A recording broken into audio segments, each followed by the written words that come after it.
ये कहानी लगभग आज से 50 साल पुरानी है। मनाली से लगभग 20 किलोमीटर दूर कोकसार नाम के गांव की ये कहानी है। और वहाँ पे एक घर था जिसे वहाँ के लोग भूतिया कहा करते थे। कुछ दिनों से दिल्ली में रहने वाले मल्होत्रास का उस घर की तरफ ध्यान था, क्योंकि वो वहाँ पे एक आलीशान होटल बनाना चाहते थे और उन लोगों को ये प्रॉपर्टी बहुत ज़्यादा सस्ते रेटों में भी मिल रही थी।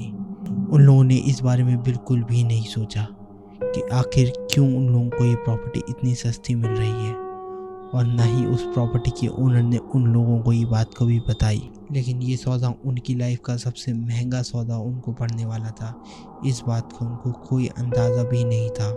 और उन लोगों ने जब इस प्रॉपर्टी को ख़रीद लिया और फिर सोचा कि क्यों ना कुछ समय के लिए उस प्रॉपर्टी में जाके रहें होटल बनाने से पहले। उसके बाद मल्होत्रास की पूरी फैमिली दिल्ली से मनाली आ जाती है। पर उन लोगों को ये बात बिल्कुल भी नहीं पता थी कि आगे चल के उन लोगों के साथ क्या होने वाला है। और क्योंकि वो गांव मनाली के बहुत ज़्यादा नज़दीक था, तो वो लोग स्टार्टिंग के कुछ समय में वहाँ पे जाकर काफ़ी ज़्यादा इंजॉय वगैरह करते हैं और उन लोगों को बिल्कुल भी फील नहीं होता कि आखिर इस जगह पे कोई चीज़ है। पर जब वहाँ पे 3 दिन वो लोग बिता लेते हैं, उसके बाद उनके साथ चालू होती हैं घटना होना।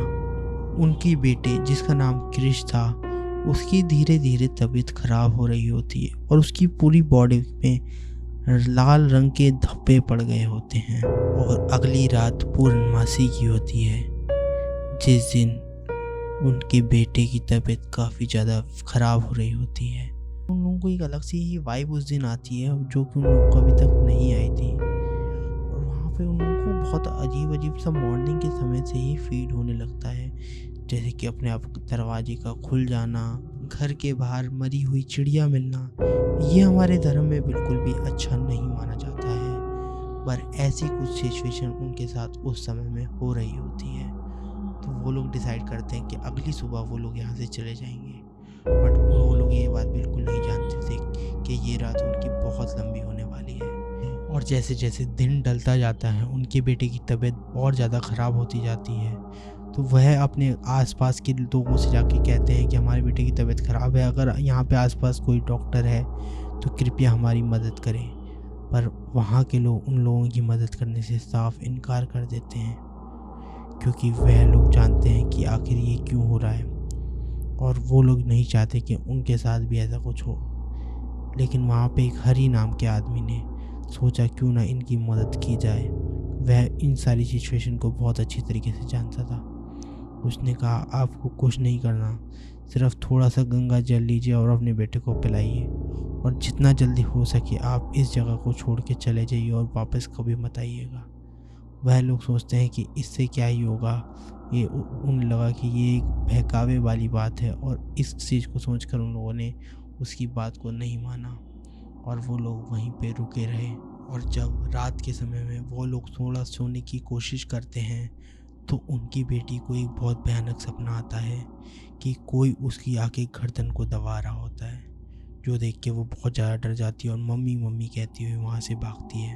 तो उसकी मम्मी जैसे ही वहाँ पे उठती हैं, तो उसकी मम्मी को भी ऐसा कुछ महसूस सा होता है कि वहाँ पे कोई है, बट वहाँ पे कोई नहीं होता, और वो अपनी बेटी को गले से लगा लेती हैं।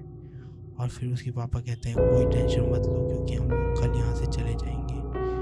और बस उसके थोड़ी ही देर बाद वो लोग फिर से कूदने की कोशिश करते हैं, बट वहाँ पे फिर बहुत तेज बर्तन गिरने की उनको आवाज़ सुनाई देती है।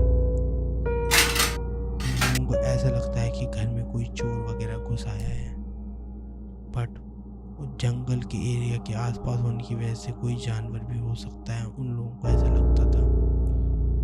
और वो लोग जब वहाँ पे उठ के देखते हैं, तो उन्हें वहाँ पर कोई नहीं दिखता, बस वहाँ पे एक लोटा गिरा हुआ उन्हें मिलता है।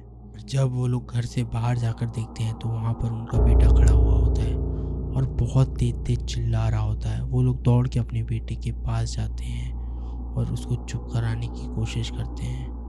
उनका बेटा बिल्कुल भी होश में नहीं होता है, और वो लोग उस चीज़ों से काफ़ी ज़्यादा डर जाते हैं। और फिर वहीं पे हरी नाम का वही आदमी वापस आता है और उन लोगों से कहता है, मैंने आपसे कहा था कृपया करिए और यहाँ से बस चले जाइए, चले जाइए, चले जाइए। पर उन लोगों ने हरी की बात नहीं मानी होती है, जिनके कारण उनके बेटे की मौत हो जाती है। और वो लोग उसी समय फैसला करते हैं कि हम अब इस जगह को छोड़ के चले जाएंगे। वह लोग रात के समय में ही अपने बेटे को लेते हैं जो कि मर चुका होता है, और अपनी बेटी को भी लेते हैं और निकल जाते हैं दिल्ली की तरफ वापस। रास्ते में भी उनको काफ़ी सारी सख्तियों का सामना करना पड़ता है, बट कैसे तैसे करके वो लोग दिल्ली पहुंचते हैं। पर दिल्ली पहुंचने के बाद वहाँ पे लोग उनसे पूछते हैं कि तुम्हारे बेटे को ऐसा क्या हुआ कि वो मर गया। वो लोग जब अपनी सिचुएशन को बताते हैं तो कोई भी उनकी बातों पर यकीन नहीं करता, और ऐसे ही 2-3 महीना बीत जाते हैं।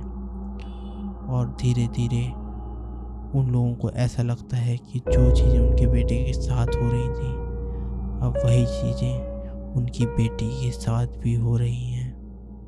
और आप लोग अगर अगला पार्ट इसी स्टोरी का देखना चाहते हैं तो आप हमारे चैनल को सब्सक्राइब कर सकते हैं।